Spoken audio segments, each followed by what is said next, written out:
Have you ever lived in a place so cold where your fingers were so frozen that you couldn't feel them anymore? Or when you had to wake up an extra 20 to 30 minutes just so you could start your car and make sure that it was working? Well, if you haven't, that's because you've been way too spoiled. Hi, my name is Jane Lee, and I am 24 years old. I am originally from St. Paul, Minnesota, yes, one of the coldest states out there, and I moved to Los Angeles about 4 years ago. Today, I will be talking about three important factors that contribute to who I am today. That's my family, my favorite hobbies that I love to do, and my educational journey. My family has always been the biggest support system. I come from a family of four brothers and three sisters, almost like the Brady Bunch, but add two more, me and my younger brother. I am the seventh child and the baby girl, which most would say I'm very spoiled, but I think my younger brother is way more spoiled. I am very blessed to have such a big and loving family. I'm very fortunate to have parents who allowed me to explore outside of my cultural background. Coming from an Asian family, there are higher expectations for girls and the rules are more strict.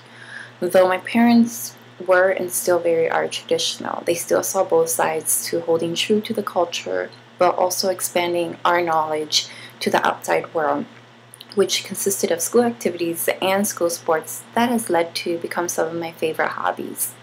Two of my favorite hobbies to do are play sports and cook. I love playing tennis, badminton, and volleyball, and I was a varsity player throughout my high school years. I also love playing flag football as it gives me the opportunity to show my skills and my athleticism and also let the guys know that, hey, I can play a sport just as well as them. I also love to cook. I used to hate cooking when my mom would force me to cook when I was younger. She said she was preparing me for my future as a housewife.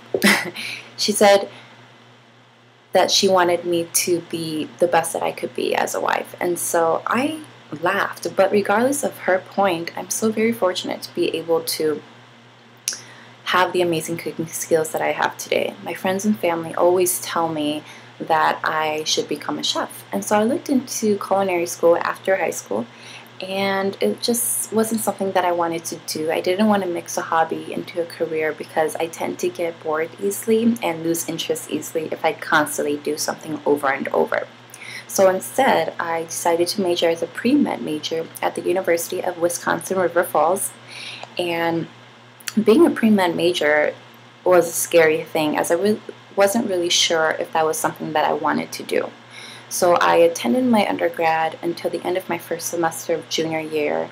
I decided pre-med wasn't something that I wanted to do, and it just wasn't something that I was committed. That was the main reason. And I was also very distracted with family and friends and the college partying life, as I did live on campus, but I was still close enough to drive back home.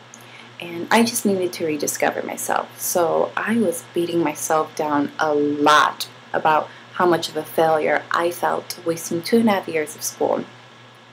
I then moved to New York where my boyfriend was attending NYU, and I just felt like maybe there was an opportunity for me there. However, after spring, when he graduated, we both decided that we wanted to move to Los Angeles. Los Angeles has opened my eyes up to many opportunities. I've tried out so many gigs and I've had so many opportunities to do things that I love. For example, freelancing as a makeup and hair artist, photography, what else? Oh, fashion stylist and so on. It's been amazing and it has definitely brightened up my creative side. However, I still wanted to get in touch with my inner passion, and that was still the healthcare field. I interned at the Ronald Reagan and the Santa Monica UCLA Hospital, shadowing nurses and doctors and even assisting them with procedures. I was able to experience the nurse-to-patient interaction, and I knew instantly that that was something that I wanted to do for the rest of my life. And now, 4 years later, here I am. After my dropout incident, I'm back in school pursuing my dream as an RN, and hopefully in the future I can obtain my nurse practitioner's license. I know that the BSN program is not easy and will not be easy, and I will make sure not to make the same mistake as I did back then. Fortunately, I am living away from family and friends, which will allow me to focus entirely on my education. Although living in the States away from them, I am still very fortunate that I have the kind of support that my family gives me. When I feel like breaking down, they're always there to lift me up. And I'm also very grateful for my parents for allowing me to break out of my cultural shell and let me explore many activities that are offered. And that has led to some of my favorite things that I love to do today. Otherwise, I would be a very boring person. And last but not least, I'm very grateful for the journey I have encountered when it comes to my education. Every right or wrong that I've made has led me to where I am today, and I wouldn't regret or change a thing at all. Everyone has different experiences that they go through life. Some have supportive family and friends, and some don't. Some uses their hobbies as their careers, and others don't. And some go to school while others work. It's just a matter of how you want to live your life and how you want your life to turn out. So if being a chef is what you want to do, then I'll be sure to be one of your challengers in the future.